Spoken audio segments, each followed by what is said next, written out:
2024 సంవత్సరంలో పార్లమెంటు ఎన్నికలకు పార్టీలు సమాయత్తమవుతున్నాయి. ఈ పార్లమెంటు ఎన్నికల్లో బీజేపీ నరేంద్ర మోడీ ప్రభుత్వం తమ వైఫల్యాన్ని కప్పిపుచ్చుకొని ప్రజల్ని మభ్యపెట్టి మోసపూరితమైనటువంటి వాగ్దానాలతో మళ్ళీ అధికారం రావాలని చెప్పి భావిస్తూ ఉంది. అందుకు గతంలో ఇచ్చినటువంటి మొదటిసారి రెండోసారి ప్రజలకు ఇచ్చినటువంటి వాగ్దానాలను అమలు చేయకుండా వాటిని ప్రజల దృష్టి నుంచి మళ్లించడానికి కోసం ప్రయత్నాలు చేస్తూ ఉంది. బీజేపీ 10 ఏళ్ల కాలంలో ఈ దేశాన్ని సర్వనాశనం చేసింది.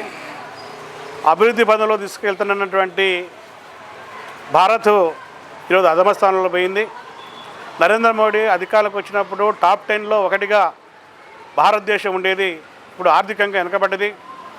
సంవత్సరానికి 2 కోట్ల ఉద్యోగాలు ఇస్తానంటున్నటువంటి ఈ బీజేపీ హాయంలో 50 సంవత్సరాల్లో కనీవిని ఎరగని రీతిలో నిరుద్యోగం పెరిగింది, ఉపాధి తగ్గింది. ఈరోజు కార్పొరేట్ సంస్థల యొక్క లాభాలు ఈరోజు పెరుగుతూ ఉన్నాయి. కార్మికుల యొక్క నిజ వేతనాలు 30% పడిపోయినాయి. ఆకలి, దారిద్ర్యం పెరుగుతూ ఉంది, నిరుద్యోగం పెరుగుతూ ఉంది. దేశంలో ఉన్నటువంటి ప్రధాన సమస్యల్ని పట్టించుకోకుండా పక్కదారి మళ్లించి ప్రజల్లో భావోద్వేగాలను రెచ్చగొట్టేటువంటి పద్ధతుల్లో ఈరోజు ఆర్ఎస్ఎస్ పరివారం ప్రజల్లో గందరగోళాన్ని సృష్టిస్తుంది. అందులో భాగంగా జనవరి 22వ తారీఖున రామాలయ ప్రతిష్ట అక్షింతల పంపిణీ కార్యక్రమాన్ని ముందు తీసుకొచ్చి మన రాజ్యాంగాన్ని, లౌకికవాదాన్ని ఈరోజు తొంగలో దక్కేటువంటి చర్యలకు పూనుకుంటుంది. దేశంలో ఆకలి చావులు పెరిగాయి. ఆకలి ఉన్నటువంటి దేశాల్లో మంది 111వ స్థానంలో ఉంది. ఈ దేశంలో ఉన్నటువంటి అత్యధిక మంది ప్రజలకు, కార్మికులకి కావాల్సింది చేసుకోవటానికి పనికి తగ్గ ఫలితము, తినటానికి తిండి కావాలి. తిండి పెట్టాల్సినటువంటి సందర్భంలో అక్షింతలు పంపిణీ చేస్తున్నటువంటి పరిస్థితి ఉంది.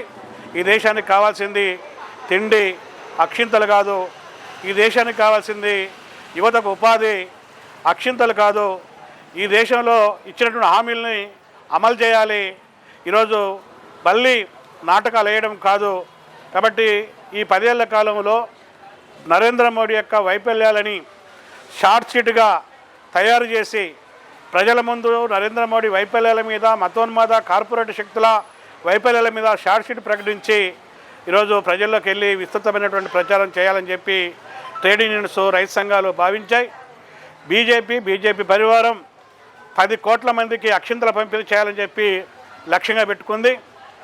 Trade unions, joint platform of trade unions, Samyukta Kisan Morcha ఈ దేశంలో 12 కోట్ల కుటుంబాల దగ్గరికి వెళ్ళి నరేంద్ర మోడీ వైఫల్యాల మీద ప్రచారం చేయాలని చెప్పి చేశాం. అందుకోసం అన్ని రాష్ట్రాల్లో సన్నాహాలు పూర్తవుతున్నాయి. ఇక్కడ కూడా ఈరోజు సుందరయ్య విజ్ఞాన కేంద్రంలో కార్మిక సంఘాలు, ఉద్యోగ సంఘాలు కూర్చొని ఫిబ్రవరి 16వ తారీఖున సమ్మె చేయాలని, గ్రామీణ బంద్ చేయాలని చెప్పి నిర్ణయం చేసినాం.